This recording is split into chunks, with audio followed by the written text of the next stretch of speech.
उडूच शकत नाही. आणि म्हणून बरोबर बघा, कारण आता मिंदेला काय भविष्य नाहीये. गद्दार शेवटी गद्दारच असतो. गद्दारांनी किती उड्या मारल्या तरी त्याचं नुसतं वापरा आणि फेका एवढाच मिंद्याचा उपयोग आहे. आपल्या विरुद्ध लढवायचं, पैसे देऊन माणसं फोडायची. बरं माणसं कशी की आता एक जी तुम्ही मेहनतीने तयार केली त्यांचं करिअर उद्ध्वस्त करून टाकायचं. आता हा गद्दार पुन्हा परभणीमध्ये तोंड दाखवायला याला जागा शिल्लक आहे. म्हणजे एक माणूस संपला, बाजूचा संपला, त्याच्या बाजूचा संपला, सगळे आपली माणसं संपवून टाकायची, कोणी प्रतिस्पर्धी ठेवायचा नाही. तसाच उद्या या मिंदेचा कार्यक्रम होणार आहे. जोपर्यंत त्याचा उपयोग आहे तोपर्यंत मिंदेला डोक्यावरती घेऊन फिरतील आणि उपयोग झाला तर विसर्जन करून मोकळे. कारण हे जर असं नसतं तर हे 6 गद्दार सरळ भाजपात घेतले असते ना.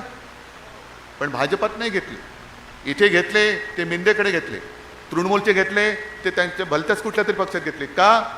कारण जर भाजपात घेतले तर भाजपाचा त्यांना पक्षादेश जारी लागू होईल आणि मग मतदान घेतलं तर पंतप्रधानपदी कोण पाहिजे, तर त्यांना झक्कत हे भाजपचा जो नाव असेल जे असेल त्यांना मतदान करावं लागेल. पण सगळे मोकळे असतील आणि मित्र पक्ष म्हणून असतील तर मग ते त्यांची मतं वेगळी वेगळी ही मांडू शकतात. म्हणून हा डावपेच चाललाय. अंतर्गत गटबाजी ही भाजपामध्ये आहे, शिवसेनेमध्ये नाही आहे.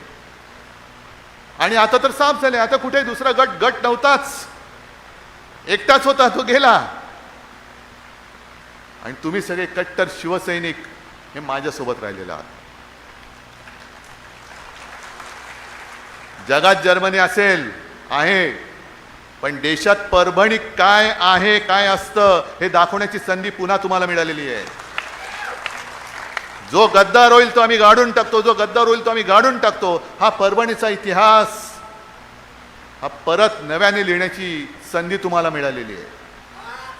आणि आजपर्यंत आपला एक इथला आमदार यायचा, एक खासदार यायचा, बाकी एखाद दुसरा आला तर आला. कारण नेहमी मला असं सांगितलं जायचं की साहेब तो खासदार म्हणे खाली सेटलमेंट करतो की खाली तू वरती मी, त्याच्यामुळे खाली एक आपला परभणीचा हक्काचा सोडला तर बाकी सगळीकडे कोणी येतच नाही. आता मला परभणीतले सगळेचे सगळे आमदार निवडून पाहिजेत.